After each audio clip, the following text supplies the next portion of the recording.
আসসালামু আলাইকুম। বাংলাদেশ বেতার খুলনা খবর পড়ছি বিলকিস আক্তার সিদ্দিকা। জাতীয় সংসদে 2026-2027 অর্থ বছরের জন্য প্রায় 9,38,000 কোটি টাকার জাতীয় বাজেট ঘোষণা করা হয়েছে। অর্থমন্ত্রী আমির খসরু মাহমুদ চৌধুরী জাতীয় সংসদে গতকালে বাজেট পেশ করেন। এটি তার প্রথম বাজেট। এটি দেশের 55তম বাজেট এবং প্রধানমন্ত্রী তারেক রহমানের নেতৃত্বাধীন বর্তমান সরকারের প্রথম জাতীয় বাজেট। এবারের বাজেটের প্রতিপাদ্য অর্থনৈতিক গণতান্ত্রিকীকরণ ও বিকেন্দ্রীকরণ, $1 ট্রিলিয়ন অর্থনীতির পথে বাংলাদেশ। বাজেটে মোট রাজস্ব আয় ধরা হয়েছে 6,95,000 কোটি টাকা। এর মধ্যে জাতীয় রাজস্ব বোর্ড সূত্রে আয় ধরা হয়েছে 6,04,000 কোটি টাকা এবং অন্যান্য খাত থেকে আয় ধরা হয়েছে 91,000 কোটি টাকা। প্রস্তাবিত বাজেটে বার্ষিক উন্নয়ন কর্মসূচি এডিপিতে ব্যয় ধরা হয়েছে 3 লাখ কোটি টাকা। সব মিলিয়ে উন্নয়ন ব্যয় ধরা হয়েছে 3,16,075 কোটি টাকা। জিডিপির প্রবৃদ্ধির হার নির্ধারণ করা হয়েছে 6.5% এবং মূল্যস্ফীতি 7.5% নামিয়ে আনার লক্ষ্য নির্ধারণ করা হয়েছে। প্রস্তাবিত বাজেটে ব্যক্তি পর্যায়ে করমুক্ত আয়সীমা 3,75,000 টাকা নির্ধারণ করা হয়েছে এবং নারী ও প্রবীণ করদাতাদের জন্য করমুক্ত আয়সীমা 4,25,000 টাকা নির্ধারণ করা হয়েছে।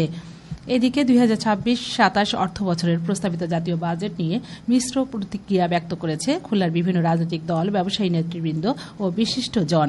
2026-27 অর্থ বছরের প্রস্তাবিত জাতীয় বাজেটকে জনমুখী, বাস্তবসম্মত ও অর্থনৈতিক পুনরুদ্ধারের জন্য অনন্য দলিল আখ্যা দিয়ে একে স্বাগত জানিয়েছে খুলনা মহানগর বিএনপি নেতৃবৃন্দ। এক যৌথ বিবৃতিতে বিএনপি নেতৃবৃন্দ প্রতিক্রিয়া ব্যক্ত করে বলেন, এই বাজেট দেশের ভঙ্গুর অর্থনীতিকে পুনরায় সচল করা, মূল্যস্ফীতি নিয়ন্ত্রণ এবং কর্মসংস্থান সৃষ্টির ক্ষেত্রে একটি মাইলফলক হিসেবে কাজ করবে। বিশেষ করে রপ্তানিমুখী শিল্প, তৈরি পোশাক খাত এবং উৎপাদনশীল খাতের কাঁচামাল আমদানিতে অগ্রিম কর ও উৎস কর হ্রাস করার যে প্রস্তাব করা হয়েছে তা দেশের শিল্পায়নকে আরও গতিশীল করবে। এছাড়া কৃষক কার্ড কর্মসূচির আওতায় বৃহৎ বরাদ্দ এবং বেসরকারি খাতের চাকরিজীবীদের জন্য অবসরে গ্র্যাজুয়েটের প্রস্তাবনা সরকারের গণমুখী ও সামাজিক সুরক্ষামূলক দৃষ্টিভঙ্গির স্পষ্ট বহিঃপ্রকাশ। কেন্দ্রীয় বিএনপি ছাত্র বিষয়ক সম্পাদক ও জাতীয় সংসদের হুইপ রকিবুল ইসলাম বকুল, বিএনপির তথ্য বিষয়ক সম্পাদক আজিজুল বারী হেলাল এমপি, মহানগর বিএনপির সভাপতি অ্যাডভোকেট শফিকুল আলম মনা এবং সাধারণ সম্পাদক ও বিসিবির পরিচালক শফিকুল আলম তুহিন এক বিবৃতিতে এ প্রতিক্রিয়া ব্যক্ত করেন। Bangladesh women chamber of commerce and ইন্ডাস্ট্রিজের খুলনা বিভাগীয় প্রধান অ্যাডভোকেট শামীমা সুলতানা শিলু বলেন, তৃণমূল নারী উদ্যোক্তাদের জন্য উদ্যোগগুলো ইতিবাচক বাস্তবায়ন হলে তারা উপকৃত হবেন। বাংলাদেশ ফ্রোজেন ফুড এক্সপোর্টার্স অ্যাসোসিয়েশনের ভারপ্রাপ্ত সভাপতি মোহাম্মদ তরিকুল ইসলাম জহির বলেন, বাজেটে ব্যবসা বান্ধব কিছু উদ্যোগ থাকলেও এত বড় বাজেট বাস্তবায়ন নিয়ে শঙ্কা রয়েছে। এনসিপির খুলনা মহানগর সংগঠক আহমদ হামিদ রাহাত বলেন, শিক্ষা খাতে বরাদ্দ ও কিছু সামাজিক উদ্যোগ ইতিবাচক হলেও বড় ঘাটতি পূরণে অতিরিক্ত ঋণ বেসরকারি বিনিয়োগের নেতিবাচক প্রভাব ফেলতে পারে। পুলিশের গুলিতে চোখ হারানো জুলাই যোদ্ধা আবদুল্লাহ শাফিল বলেন, জুলাই অভ্যুত্থানে শহীদ পরিবার ও আহতদের জন্য ভাতা চালুর সিদ্ধান্ত রাষ্ট্রের দায়িত্বশীলতার পরিচয়। তবে এর সফলতা নির্ভর করবে স্বচ্ছ ও কার্যকর বাস্তবায়নের উপর। খুলনা বিশ্ববিদ্যালয়ের ব্যবসায় প্রশাসন বিভাগের অধ্যাপক ড মোহাম্মদ খসরুল আলম বলেন, বৈশ্বিক বাজার পরিস্থিতির কারণে মূল্যস্ফীতির চাপ রয়েছে। তবে সরকার ভর্তুকি, আন্তর্জাতিক সহায়তা ও বিভিন্ন উদ্যোগের মাধ্যমে সাধারণ মানুষের উপর চাপ কমানোর চেষ্টা করতে পারে। 2026-27 অর্থ বছরের প্রস্তাবিত বাজেট গণতান্ত্রিক, মানবিক ও অন্তর্ভুক্তিমূলক অর্থনীতির অভিযাত্রা বলে মন্তব্য করেছেন যশোর জেলা বিএনপি সাধারণ সম্পাদক ও জেলা পরিষদের প্রশাসক দেলোয়ার হোসেন খোকন। এ বাজেটে দেশের প্রায় সব শ্রেণী পেশার, ধর্ম, বর্ণ নির্বিশেষে মানুষের আকাঙ্ক্ষার প্রতিফলন ঘটেছে বলে তিনি মনে করেন।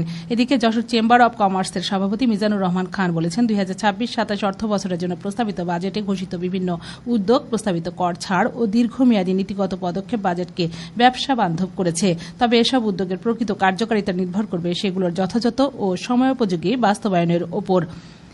তরুণ উদ্ভাবকদের স্টার্ট আপ ধারণা ও প্রযুক্তি নির্ভর উদ্ভাবন প্রদর্শনের লক্ষ্যে দিনব্যাপী ইউআইএসপি ন্যাশনাল ইনোভেশন চ্যালেঞ্জ গতকাল খুলনা বিশ্ববিদ্যালয়ের ইউআরপি লেকচার থিয়েটারে অনুষ্ঠিত হয়।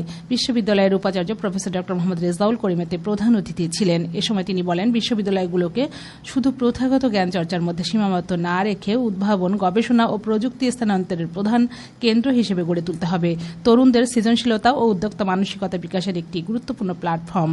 এর আগে উপাচার্য বিশ্ববিদ্যালয়ের মুক্তমঞ্চ এলাকায় একটি কদম গাছের চারা রোপণের মধ্য দিয়ে বৃক্ষরোপণ কর্মসূচির উদ্বোধন করেন। এনভায়রনমেন্টাল সায়েন্স ডিসিপ্লিন প্রধান, ছাত্র বিষয়ক পরিচালক ও আইকিউএসসি পরিচালক সহ 22তম ব্যাচের শিক্ষার্থীরা এ সময় উপস্থিত ছিলেন। 22তম ব্যাচের শিক্ষার্থীরা এর আয়োজন করে। ফিফা বিশ্বকাপ ফুটবল 2026 প্রদর্শনের জন্য খুলনা সিটি কর্পোরেশনের প্রশাসক নজরুল ইসলাম মঞ্জুর উদ্যোগে গতকাল মহানগরীর শহীদ হাদিস পার্ক ও শিববাড়ি মোড়স্থ জিয়া হল চত্বরে 2টি প্রজেক্টর স্থাপন করা হয়েছে।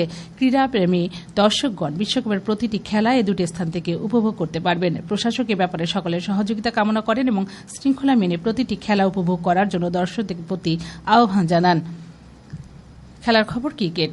সাতক্ষীরা স্টেডিয়ামে প্রাইম ব্যাংক জাতীয় স্কুল ক্রিকেট টুর্নামেন্টের বিভাগীয় পর্যায়ের গতকালের খেলায় কুষ্টিয়ার সিরাজুল ইসলাম HSSC স্কুল 62 রানে খুলনার গাজী MH স্কুলকে পরাজিত করেছে। সিরাজুল ইসলাম HSSC স্কুল প্রথমে ব্যাট করে নির্ধারিত 20 ওভারে 7 উইকেটে 104 রান সংগ্রহ করে। জবাবে খুলনার গাজী MH স্কুল 11 ওভার 4 বলে সবকটি উইকেট হারিয়ে 42 রান করতে সমর্থ হয়। সবশেষে আবহাওয়া। আজ বেলা 1টা পর্যন্ত পূর্বাভাসে বলা হয়েছে খুলনা, টাঙ্গাইল, ময়মনসিংহ, বরিশাল, পটুয়াখালী, নোয়াখালী, কুমিল্লা, চট্টগ্রাম, কক্সবাজার ও সিলেট অঞ্চলে পূর্ব অথবা দক্ষিণ পূর্ব দিক থেকে অস্থায়ীভাবে ঘন্টায় 45 থেকে 60 কিলোমিটার বেগে দমকা অথবা ঝোড়ো হাওয়া বয়ে যেতে পারে। সেই সঙ্গে বৃষ্টি অথবা বজ্রসহ বৃষ্টিপাতের সম্ভাবনা রয়েছে। এসব এলাকার নদীবন্দর সমূহকে 1 নম্বর সতর্ক সংকেত দেখাতে বলা হয়েছে। খবর শেষ হলো। আমাদের পরবর্তী খবর প্রচারিত হবে দুপুর 12টা 10 মিনিটে বাংলায়।